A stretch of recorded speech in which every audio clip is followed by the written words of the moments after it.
Hello and welcome to Coffee with Carey.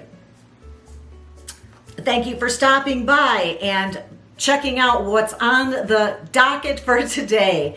And it is how to let somebody down kindly, what you can say, how to avoid ghosting someone or breadcrumbing them.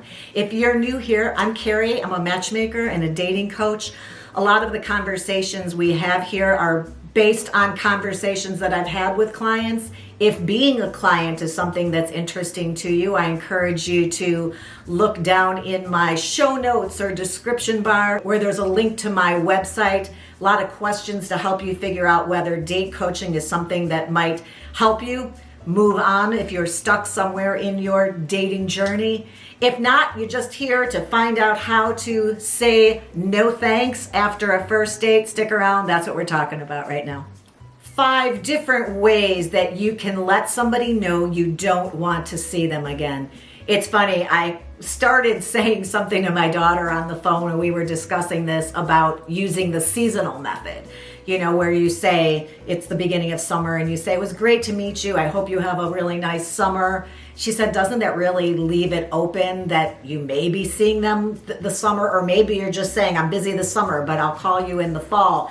The point here is we don't want to leave the door open. This is for situations where we know that this person is not somebody we want to get together again. It just truly did not work out for us. Maybe it didn't for them and they'll be relieved, but somebody's got to be honest and forthcoming. And most people can't figure out a way to do that. They say things that leave the door open, like, oh, I'll call you, give me your number, with no intentions of ever calling. Or they say, we should do this again sometime, knowing full well that that ain't gonna happen. So I'm encouraging you, as I was discussing with a client a couple days ago, she said, I just don't want somebody to be breadcrumbing me and leaving me little hints that maybe we're gonna get together if they know that we're not. And I said, well, wouldn't it be nice if people could just be honest and say that, but say it in a nice way where you're not hurting anybody's feelings, where you're treating somebody the way you want to be treated, because you're not injuring them, you're just letting them off the hook to not have to wonder, to not have to be staring at their phone. So let's get to it. The seasons method does not work. So I was wrong when I was playing this through my mind as to how you say this. I have the way I say it. We'll start and make that number 1. But the seasonal method only works, we decided, my daughter and I. For instance, it's the very last few days of July right now. The seasonal method only works if I had a date tonight and I said, it was really nice to meet you. I hope you have a really great 4th of July, which is 11 and a half months from now. And that isn't really treating somebody the way I want to be treated. So forget the seasonal method. We're not even going to go there. Instead, we'll do the Carey method, which is number 1, and it is this. You find yourself outside the restaurant or cocktail lounge or coffee shop or mini golf place. You're about to part and go your own ways to your own cars or your own ride home, and you have to say something, and you don't want to say, oh, should we exchange numbers? So instead you say, I say, it was really nice meeting you. Unfortunately, I don't think this is going to be the romantic connection we were hoping for, but I had a really nice time. That's it. The person's going to say, oh, it was nice to meet you too. I didn't hurt anybody's feelings. I didn't leave it wide open. I didn't leave the door open for somebody to say, oh, do you want to get together again? No, I just said it's not going to be the romantic connection we were hoping for, which is even letting them off the hook if they were feeling that there wasn't a true connection too. I was including them kind of even less of an ouch when I made it clear that they probably felt the same way, right? So that's number 1. Number 2, we're going to talk about the romantic connection. There's all the different parts of this you can kind of lean upon. The connection, the romantic connection, the chemistry, the vibe, the feeling. So let's go to number 2. I had a really nice time. I just don't feel a romantic connection. Maybe they'd say, oh, well, did you want to get together and do something as friends? In which case you could say, yeah, totally, if you did enjoy their company. Or otherwise you might just say, I don't really know, which leaves that open. Again, it's not quite as shut the door, because you're not saying you didn't want to see them on a more casual friend base. You're just saying you don't feel a romantic attraction. But most people will realize that that was the true purpose of the date, to find hopefully a romantic attraction within that other person. Number 3 might be a little bit easier for you.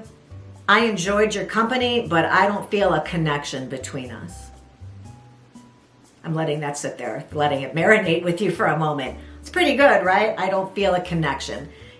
I think you're great. I think you're amazing. I had a nice time. I just don't feel like we have that special bond, that special connection that would warrant us exploring that and deepening that and making that connection grow into something, right? So that's another way you can approach that. Just talk about the lack of a connection. Number 4, you seem wonderful, but I don't feel confident in our connection or chemistry. That kind of removes you one. I don't feel confident in it. You're not saying we don't have any, which could be a little hurtful to somebody especially if they felt you did. You're saying, I don't feel confident in our chemistry, or confident in our connection, or confident in our romantic connection, any of those. So you're wonderful. I don't feel confident in this, meaning therefore I don't want to move forward with a second date. That might be the one that works for you. And I may have left the best one for last with number 5. You seem great, but I'm looking for something different. What are they going to argue with you about what you're looking for? They don't know what you're looking for. Who does? You may not even know exactly what you're looking for. But I think that is really kind of great, because no one can ever argue feelings with you. You say, oh, I don't want to go see that movie. It makes me anxious. A person can't say, no, it doesn't make you anxious. Like, how do you know what's going on in me, right? Only you know yourself. So I really love this one, because it truly is about your own feelings that nobody can argue with. And I want you to remember, you don't owe anybody an explanation as to why you don't want to see them. You're doing this to be kind and to treat somebody the way that you want to be treated. You're doing this because you would appreciate it if someone could be honest with you, so that you didn't have to be glancing at your phone for every 5 minutes the day after a date because somebody told you that they would be calling you. You want to know that there isn't a connection, there isn't romantic chemistry for this person, because you are one of my clients or one of my friends who recognizes and realizes that you're not for everybody. Not everybody's going to like you, and that's totally fine. In this situation, we are cutting people free, however, to go out and move on and find somebody who does like them, who does want to grow a romantic connection with them. It's a gift to set somebody free to move on and not leave them hanging on. No breadcrumbing here. We're being kind and thoughtful. And do I need to remind you one more time as to why you would, instead of getting together again, which is very often a great idea, but why you would say, I don't want to see you again? It's because of 3 things that you would let somebody go after a first date. Red flags, deal breakers, and a feeling of yuck. And other than that, go out, see them again. See why didn't quite feel a connection the first time. It might have been just nerves or anxiety, or times people talk too much or too little, or they came from some place that left them in a bad mood. Be open to a second date if you can. But in the situations we discussed, those are the times that you are for sure going to want to use one of these sayings, one of these phrases to help you out in letting them go. Or you may be using it after a second date even, right? I hope you found this helpful. If you did, please give the episode a thumbs up. And I would hope that you would subscribe to my channel. I really appreciate when you do that. Just hit that button, subscribe. It's free. It doesn't cost you anything, but it really helps me out on my channel.